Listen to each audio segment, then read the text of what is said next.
ഇന്ന് തന്നെ ഡൗൺലോഡ് ചെയ്യൂ. കാണൂ നിങ്ങളുടെ ഫേവറേറ്റ് ഷോസ്. ഒരു കാര്യം ഞാൻ പറഞ്ഞേക്കാം, ഇനി എന്റെ അടുത്തേക്ക് ഒരാളെ പോലും പറഞ്ഞു വിടരുത്. പറഞ്ഞു വിട്ടാ ഈ കാണുന്ന രമ്യ ആയിരിക്കില്ല. അപ്പോ ഇതിനെല്ലാത്തിനും കാരണം ആ രാജു അവന്റെ കുടുംബം. ഇന്ന് അവരെ ഞാൻ ശരിയാക്കും. രണ്ടിലൊന്നും അറിയാതെ ഞാൻ അവിടുന്ന് മടങ്ങില്ല. എനിക്ക് ചെയ്യാൻ പറ്റുന്നതാണെങ്കിൽ ഞാൻ ചെയ്യാം. മോക്ക് ചെയ്യാൻ പറ്റും. എന്താ ആന്റി? രമ്യയുടെ ഇപ്പോഴത്തെ അവസ്ഥ മോൾക്കറിയാലോ. ആ രാജുവിനെ മാത്രം കെട്ടുള്ളൂ എന്ന് പറഞ്ഞ് വാശി പിടിച്ചിരിക്കുക. അത് കല്യാണ പന്തല് വരെ കൊണ്ടെത്തിച്ചിട്ട് അവര് തേച്ചിട്ട് പോയി. ഒരിക്കലല്ലേ മോളെ, 2 പ്രാവശ്യം ഓർക്കണം. അതെനിക്കറിയാം ആന്റി. ഇപ്പൊ അടച്ചിട്ട ഒരു മുറിയില് ഒരേ ഒരു ഇരിപ്പാ മോളെ. കുറെ ദിവസം വട്ട് തന്നെയായിരുന്നു. ഇപ്പൊ അതൊക്കെ ഒന്ന് മാറി. എല്ലാവരോടും ദേഷ്യം. ഈ ലോകത്തോട് തന്നെ അവൾക്ക് പകയാ. ഇനി ആ രാജുവിനെ വിചാരിച്ചിരുന്നിട്ട് വല്ല കാര്യമുണ്ടോ? അവൻ കല്യാണം കഴിച്ചു പോയില്ലേ? അതെ മോളെ. അതുകൊണ്ട് മോൾ അവളെ ഒന്ന് ഉപദേശിക്കണം. ഞാൻ നല്ല സ്ത്രീധനം കൊടുത്ത് ആരെങ്കിലും കൊണ്ട് കെട്ടിക്ക അവളെ. ഹോ, ഈ ബാധ എന്റെ തലേന്നൊന്ന് ഒഴിയട്ടെ. അങ്ങനൊന്നും പറയല്ല ആന്റി. മടുത്തു മോളെ. അതുകൊണ്ട് പറയുക, ഈ നാട്ടുകാരുടെ മുമ്പിൽ ഞാനങ്ങ് നാണം കെട്ടും മോളെ. മോളൊന്ന് ഉപദേശിച്ച് അവളുടെ മനസ്സൊന്ന് മാറ്റ്.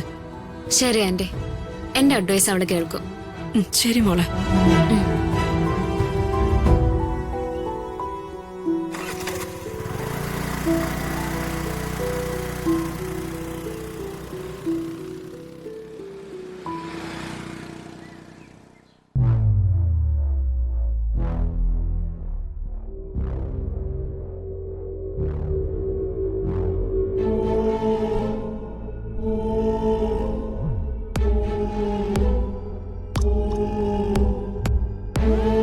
രമ്യേ,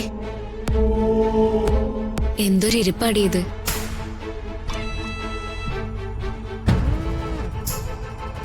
എന്നെ നിനക്ക് മനസ്സിലായില്ലേ? പിന്നെ മനസ്സിലാവാതെ? നീ ദീപയല്ലേ? നീ ഇക്കാലത്ത് ജീവിക്കുന്ന പെണ്ണല്ലേ? അവളുടെ ഒരു പ്രേമം, ബാല്യകാല സഖി, ഇണപ്രാവുകൾ, കൗമാരക്കാലത്ത് മുട്ടിട്ട പ്രണയം. എടി, ഇതൊക്കെ ഒരു 50-100 കൊല്ലം മുമ്പേ ആയിരുന്നു. ഇത് വളച്ചിട്ട് കിട്ടിയില്ലെങ്കിൽ ഒടിച്ചിട്ട് പോണം. അവൻ ആരടി? മൊയ്തീനോ? നീ ആരാ? കാഞ്ചനമാലയോ? നിന്നെ വഞ്ചിച്ചിട്ട് പോയവൻ പോട്ടടി. അവനിട്ട് വല്ല പണിയും കൊടുക്കാൻ നിന്റെ വല്ല തെളിവ് മൊബൈലുണ്ടെങ്കിൽ പറയേ, നമുക്ക് കൊടുക്കാം. അവനിട്ട് എന്ത് വേണമെങ്കിലും ചെയ്യാം. അവൻ ഇനി പുറത്തിറങ്ങി നടക്കരുത്. അത്തരൊരു പണി കൊടുക്കണം. ആ ചതിയനോർത്ത് നീ ഇങ്ങനെ ഇരുന്ന് നിന്റെ ജീവിതം എങ്ങനെ നശിപ്പിക്കരുത്. അവന്റെ ഒരു പ്രേമം, അവന്റെ ആരോഗ്യം തകർത്താലേ അവന് മതിയാവും. അവൻ പോയി പണി നോക്കട്ടെടി. 1 പോയാ 9 എണ്ണം വരും. അതാണ് ഇന്നത്തെ പ്രേമം. നീ വെറും മണ്ടിയായി പോയല്ലോടി. നീ എഴുന്നേറ്റ് കുളിച്ചിട്ട് നല്ല വേഷമൊക്കെ ധരിച്ച് ഒരു ബൈക്ക് എടുത്ത് ചെത്തി നടക്ക്. നിനക്ക് അവനില്ലെങ്കിൽ വേറെ 100 എണ്ണത്തിന് കിട്ടും. ഏതെങ്കിലും കാശുള്ള വീട്ടിലെ ഒരു പോഴൻ ചെക്കനെ കെട്ടണം. എന്നിട്ട് ഇവനോടുള്ള വൈരാഗ്യം അവനോട് തീർക്കണം. അവനെ ചതിക്കാൻ പറ്റുവാണെങ്കിൽ ചതിക്കണം. അങ്ങനെ പ്രതികാരം വീട്ടണം. എഴുന്നേക്കടി അവിടുന്ന്. രമ്യ, എഴുന്നേക്കാൻ. നിന്നോടല്ലേ പറഞ്ഞ എഴുന്നേക്കാൻ? നിന്നെ ആരാടി ഇങ്ങോട്ട് പറഞ്ഞു വിട്ടെ? ഇപ്പൊ ഇവിടുന്ന് ഇറങ്ങി പൊക്കോണം. അവളുടെ ഒരു അഡ്വൈസ്. നിന്റെ അമ്മ വിളിച്ചിട്ടാടി ഞാൻ ഇങ്ങോട്ട് വന്നേ. ഞാൻ എന്റെ ഓഫീസിലിരിക്കുകയായിരുന്നു. അവളുടെ ഒരു ഓഫീസ്. ഇറങ്ങി പൊക്കോ, അല്ലെങ്കിൽ അടി കിട്ടും നിനക്ക്. നീ നശിച്ചു പോട്ടടി. 1000 പേരെ നീ പ്രേമിച്ചാലും അവരെല്ലാം നിന്നെ ചതിക്കട്ടെ. നീ അത്രയ്ക്ക് അഹങ്കാരിയാ. നീ നന്നാവില്ലടി.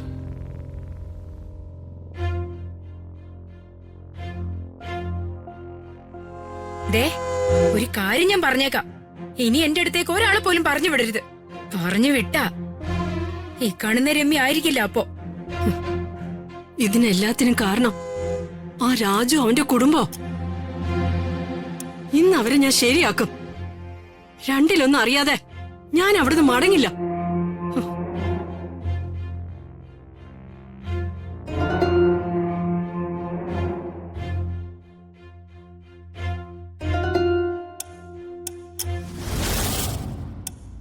എന്റെ മോളുടെ ജീവിതവും തകർത്തു, കുടുംബവും ഇല്ലാതാക്കി. ശരിയാക്കി തരാൻ ഞാൻ.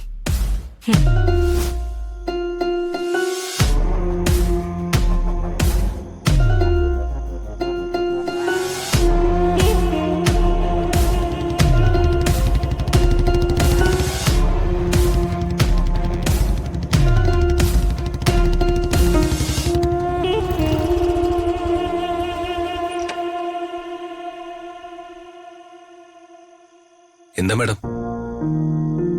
എന്തെങ്കിലും പ്രശ്നമുണ്ടായോ?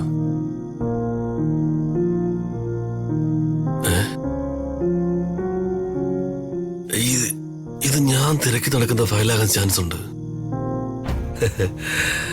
അങ്ങനെയാണെങ്കിൽ രോഗി ഇച്ഛിച്ചതും വൈദ്യം കൽപ്പിച്ചതും പാല്. പറയും മാഡം.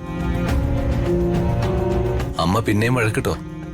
പ്രിയച്ചേച്ചിക്ക് എന്നോട് സ്നേഹമുണ്ട്, പക്ഷെ രാധമ്മയ്ക്ക് എന്നെ ഒട്ടും ഇഷ്ടമല്ല. മരണം വരെ എന്നോടുള്ള വൈരാഗ്യം മാറില്ലെന്ന് രാധമ്മ പറയുന്ന. അതൊക്കെ അമ്മ അപ്പോഴത്തെ ദേഷ്യത്തിന് ഓരോന്ന് പറയുന്നതാ. അമ്മയ്ക്ക് അങ്ങനെ ആരോടും വൈരാഗ്യമൊന്നും സൂക്ഷിക്കാൻ പറ്റില്ല. ഈ ഫയലൊന്ന് പൊക്കണമല്ലോ. ഇവിടെ ഉള്ളവരെ വെട്ടിച്ചതെങ്ങനെ സാധിക്കും? രാജു, ഞാനൊരു ഐഡിയ പറയട്ടെ. പറയും മാഡം. ഈ സിറ്റുവേഷനില് എനിക്ക് എന്റെ വീട്ടിലേക്ക് ചെല്ലാൻ പറ്റില്ല. രാജുവിനോട് വീട്ടിലുള്ളവർക്കൊക്കെ വെറുപ്പ് തോന്നിയേക്കും. രാജുവിനെ എന്റെ വീട്ടുകാര് തെറ്റിദ്ധരിക്കുന്നത് എനിക്ക് ഇഷ്ടമല്ല. അതുകൊണ്ട് ഞാനൊരു ഹോസ്റ്റലിലേക്ക് മാറട്ടെ രാജു. മാഡം എന്താ ഈ പറയുന്ന?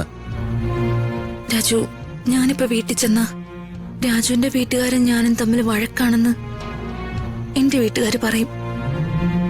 അത് പാടില്ല. അതുകൊണ്ട് ഞാൻ ഹോസ്റ്റലിലേക്ക് മാറാം. അതേ ഉള്ളൊരു വഴി. മാഡം ഇങ്ങ് വന്നേ. എന്താ രാജു? ഇങ്ങ് വന്നേ, എല്ലാത്തിനും ഇന്ന് പരിഹാരം ഉണ്ടാക്കാം. അല്ല, വാ.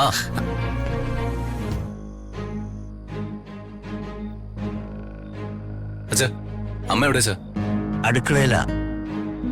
അമ്മേ, അമ്മേ, പ്രിയ ചേച്ചി, പ്രിയ ചേച്ചി.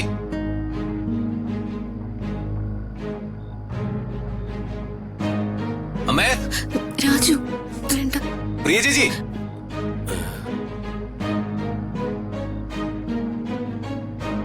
അമ്മേ, ചേച്ചി. നീ എന്നെ വിളിച്ചോ? വിളിച്ചു, പക്ഷെ എനിക്ക് സംസാരിക്കാനുള്ളതേ എന്റെ അമ്മയോടാ. ഓ, അപ്പൊ ഞാൻ നിന്റെ അമ്മയാണെന്നുള്ള കാര്യം നീ ഓർക്കുന്നുണ്ടല്ലോ, അത് നന്നായി. ഇതിനൊക്കെയുള്ള മറുപടി ഞാൻ പറയാം. ആദ്യം ഞാൻ ഈ ഫയൽ ഒന്ന് അലമാരയിൽ വെക്കട്ടെ.